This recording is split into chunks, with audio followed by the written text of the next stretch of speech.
CPMന്റെ സംസ്ഥാന സമ്മേളനം തുടങ്ങിക്കഴിഞ്ഞു. ചില ഉറച്ച തീരുമാനങ്ങൾ പ്രഖ്യാപിക്കുകയാണ് ഇതോടെ CPM നേതൃത്വം. അതിലേറ്റവും പ്രധാനപ്പെട്ടത് എല്ലാ MLA-മാർക്കും 2 തവണ അവസരം എന്ന തീരുമാനം നിർബന്ധമാക്കുകയാണ്.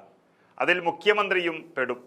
2016-ലും 2021-ലും കണ്ണൂരിലെ ധർമ്മടം മണ്ഡലത്തിൽ നിന്നും മത്സരിച്ച മുഖ്യമന്ത്രി പിണറായി വിജയനും ഇനി വരുന്ന 2026-ലെ നിയമസഭാ തെരഞ്ഞെടുപ്പിൽ മത്സരിക്കില്ല. ആർക്കും വിട്ടുവീഴ്ചയില്ലെന്നും മത്സരിക്കാൻ കഴിയില്ലെങ്കിലും മുന്നണിയെയും പാർട്ടിയെയും പിണറായി വിജയൻ തന്നെ നയിക്കുമെന്നും സംസ്ഥാന സെക്രട്ടറി MV ഗോവിന്ദൻ വ്യക്തമാക്കി കഴിഞ്ഞു. അതുപ്രകാരം മുഖ്യമന്ത്രി ഉൾപ്പെടെ CPMന്റെ പ്രമുഖരായ 22 MLA-മാർക്ക് അങ്ങനെ സീറ്റ് നഷ്ടപ്പെടാൻ പോവുകയാണ്.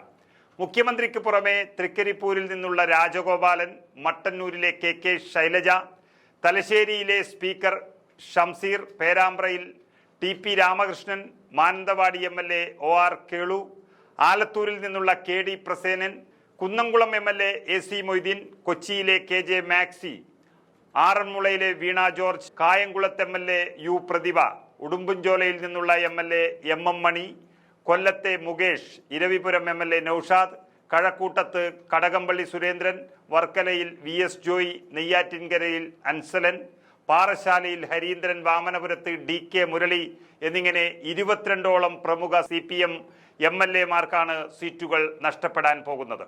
2021-ൽ പ്രമുഖരെ സഭയിൽ നിലനിർത്തിക്കൊണ്ട് തന്നെ പുതുമുഖങ്ങളെ മുഴുവൻ മന്ത്രിയാക്കിയ CPM ഇത്തവണ പ്രമുഖരെയെല്ലാം പുറത്തു കളയാൻ തന്നെയാണ് തീരുമാനിച്ചിരിക്കുന്നത്. പുതുമുഖങ്ങളെ ഇറക്കി മണ്ഡലം പിടിക്കാൻ കഴിയും എന്നൊരു ആത്മവിശ്വാസം CPMന് നഷ്ടപ്പെട്ടിട്ടില്ല എന്നുള്ളതിനേക്കാളും പഴയവർ നിന്നാൽ ഇനി വോട്ട് കിട്ടുമോ എന്ന കാര്യവും CPMനെ ഭയപ്പെടുത്തുന്നുണ്ട്.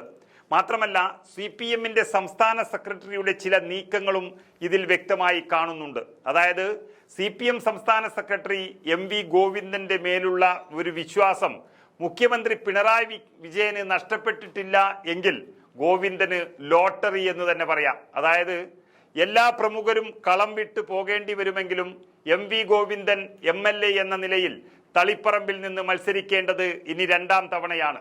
അദ്ദേഹത്തിന് ഒരു തവണ കൂടി ബാക്കിയുണ്ട്. അതുകൊണ്ട് മുഖ്യമന്ത്രി സ്ഥാനാർത്ഥിയായി വരാനുള്ള സാധ്യത ഗോവിന്ദനിൽ തന്നെ കാണുന്നുമുണ്ട്. ഇനി ഒരു തവണ പിണറായി വിജയൻ മത്സരിക്കുന്നില്ല എങ്കിൽ അദ്ദേഹത്തിന്റെ ക്യാപ്റ്റൻസി നഷ്ടപ്പെടുകയും അത് ഗോവിന്ദനിലേക്ക് കൂടുതൽ ശ്രദ്ധ കേന്ദ്രീകരിക്കുകയും ചെയ്യും എന്നുള്ളതാണ് വ്യക്തമാകുന്നത്. പക്ഷേ ഭരണം ലഭിച്ചാൽ പ്രത്യേക ഇളവിന്റെ അടിസ്ഥാനത്തിൽ പിണറായി തന്നെ മുഖ്യമന്ത്രി സ്ഥാനത്തേക്ക് വരാനും സാധ്യതയുണ്ട്. പുറത്തു വരുന്ന മറ്റൊരു പ്രധാനപ്പെട്ട വാർത്ത പ്രകാരം എല്ലാ പ്രമുഖരെയും ഒഴിവാക്കി മരുമകനായ മുഹമ്മദ് റിയാസിലേക്ക് മുഖ്യമന്ത്രി സ്ഥാനം നൽകാനാണ് ഇങ്ങനെ 2 തവണ മാത്രം എന്ന നിയമം പാർട്ടിയിൽ കർശനമാക്കുന്നത് എന്നുള്ളതാണ്. താൻ ആരോഗ്യത്തോടെ ഉണ്ടാകുമ്പോൾ തന്നെ റിയാസ് മരുമകനെ ഒരു കസേരയിൽ ഇരുത്തിയാൽ നന്നായി കണ്ണടക്കാമെന്ന് പിണറായി കരുതിക്കഴിഞ്ഞു. ഭരണം ലഭിച്ചില്ലെങ്കിലും പ്രതിപക്ഷ നേതാവ് എന്ന സുപ്രധാനമായ പദവിയിലേക്ക് മരുമകനെ പിടിച്ചിരുത്താൻ തന്നെയാണ് പിണറായിയുടെ തീരുമാനം. അതാണ് ഒരു MLA 2 തവണ എന്ന നിയമം കർശനമാക്കുന്നത്. അതിൽ 22 പേരുടെ തല ഉരുണ്ടാലും മരുമകന്റെ തല സംരക്ഷിക്കാനാണ് മുഖ്യന്റെ നീക്കം.